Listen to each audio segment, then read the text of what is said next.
আসসালামু আলাইকুম। আজকে একটি নতুন ভিডিও নিয়ে আপনাদের সকলের মাঝে হাজির হয়েছি। তো আজকে আমরা এখানে আমাদের জমিন থেকে টমেটোগুলো পারছি। তো এখন আমাদের প্রায় পাড়া হয়ে গেছে।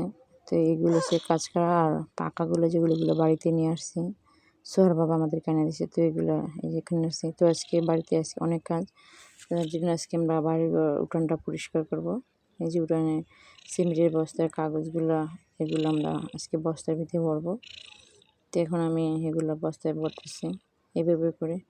এগুলোতে ভারী ঘর অনেক ধুলা বইরা গেছে, সিমেন্টের কাগজ অনেকগুলো কাগজ। তো এখানে আমার শাশুড়ি এগুলো খুলছে, তার জন্য আমরা এগুলো বস্তাতে এখন ভরে রাখবো।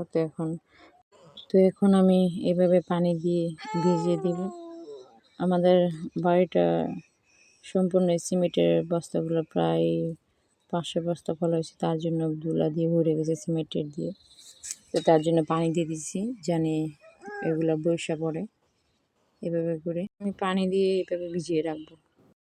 তো দিনের বেলা ভিজেছি, এখন আবার ভোর রাতে সিয়ারি খাওয়ার সময় উঠছি, তখন ভালো করে আমি ভিজিয়ে রাখছি পানি দিয়ে। কেন তখন পানি দিয়ে ভিজিয়ে না রাখলে সাথে সাথে পানি দিয়ে এতটা ভালো করে ঝাড়ু দিতে পারবো না, আর এভাবে শুকনা ঝাড়ু দিতে পারবো না, ধুলা তাহলে বাড়ি করে ভরে যাবে।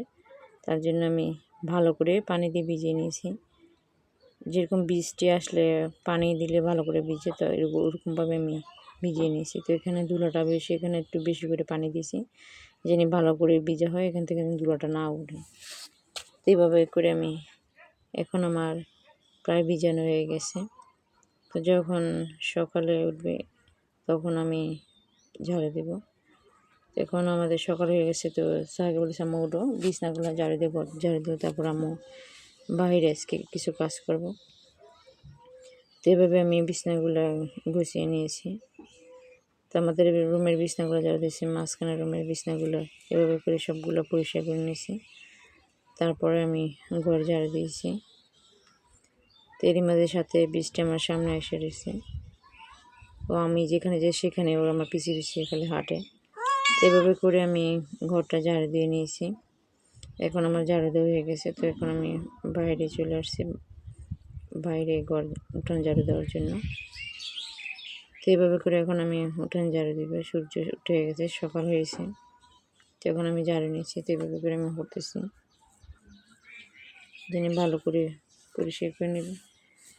আর চোখের বাড়ি তো ধুলাবালু বেশি, অনেক রোদ, প্রচুর রোদ উঠে। এভাবে করে আমার এখন প্রায় ঝাড়ু দিয়ে গেছে। তো এখন আমি এই ময়লাগুলো ফালিয়ে দেব, ভালোগুলো অনেক ধুলা দেখতে পাচ্ছেন, অনেকগুলো হয়েছে। তো এভাবে করে আমি ভরে তারপরে সবগুলা ফালিয়ে দিছি। এখন আমার বাড়ির ঘর পুরো পরিষ্কার হয়ে গেছে। এখন আরও কিছু কাজ করবো। সাথে আমি রসুনগুলা সোহার বাবার চোখের থেকে আনছি, এবার রসুনগুলো ভালো হয় নাই, তো রসুনগুলো কেটে নিয়েছি। সাথে যে রসুনের পাতাগুলো নিব, এগুলো ব্লেন্ডার করে রাখবো। ব্লেন্ডার করে এগুলো এগুলো খুবই ভালো হয়, রসুনের মতন খুবই ভালো জ্ঞান আসে। এভাবে আমি এখন কেটে নেব। ডোকাগুলো আলাদা করে নিয়েছি আর রসুনগুলো আলাদা করে নিয়েছি। এভাবে পাতাগুলো এভাবে বাচ্চা সবগুলো আমি করে নেব। তো এইভাবে এখন আমার এগুলো রসুন সবগুলো কাটা হয়ে গেছে। তো এই রসুনগুলো আমি এখন রোদে দিয়ে দিব। আর যে পাতাগুলো নিয়েছি এগুলো ধুয়ে তারপর পলে ব্লেন্ডার করে নেব। তো এখন আমি রসুনগুলো রোদে দিছি ভালো করে শুকিয়ে নেব। সপ্তাহখানি রোদ দিব, তাহলে ভালো করে শুকিয়ে যাবে, তাহলে অনেক দিন রেখে খাওয়া যাবে। তো এর মাঝে বিকেল হয়ে গেছে, 3টা বাজে। এখন আমি রান্না করবো, তার জন্য সরবার বাজার থেকে আনছে কচুরলতি। তো এগুলো আমি রান্না করব তেলাপিয়া মাছ দিয়ে। তো এখন আমি রান্না করব। এখন আমি চুলাতে কড়াই বসাই দিছি। তো এখন আমি কড়াইতে তেল দিয়ে দিছি, তো সাথে পেঁয়াজও দিয়ে দিছি। তো এইভাবে এখন কিছুক্ষণ ভাজা নিব। তো এখন আমার প্রায় ভাজা হয়েছে। তো সাথে আমি আদা রসুন বাটা দিয়ে দিব। তো এখন আমি আদা রসুন বাটা দিয়ে দিয়েছি। তো এবার আবারও কিছুক্ষণ ভাজা নিব, ভালো করে ভাজে। তারপরে সাথে সামান্য একটু পানি দিয়ে দিচ্ছি। এখন আমি হলুদ মরিচ দিয়ে দেবো সাথে। এখন আমি দিয়ে দিচ্ছি। তো এইভাবে এখন ভালো করে কষিয়ে তারপরে সাথে মাছগুলো আমি দিয়ে দিব। এখন আমার প্রায় কষানো হয়েছে, সাথে কিছু তেজপাতাও দিয়েছি। তো এখন আমি মাছগুলো সাথে দিয়ে দিব। তেলাপিয়া মাছ আমি কষিয়ে ভালো করে রান্না করব। এগুলো কাটা কষানোর পরে কাটাগুলো বাছা নিব। এখন আমি সাথে সামান্য একটু লবণ দিয়ে দিছি। এখন সামান্য একটু পানি দিয়ে দিব সাথে, ভালো করে সিদ্ধ হওয়ার জন্য। তো এইভাবে এখন আমি রান্না করে নিব। তো এখন আমার প্রায় এগুলো হয়ে গেছে। তো এখন আমি নামিয়ে নিব। তো এখন আমি নামিয়ে নিয়েছি একটা জালি দিয়ে। তো নামিয়ে সাথে আমি কচুলতিগুলো দিয়ে দিব। এখন ভালো করে রান্না করে নেব। এগুলো কিছুক্ষণ এভাবে কষাবো। তারপরে এখন সামান্য একটু লবণ দিয়ে দিছি।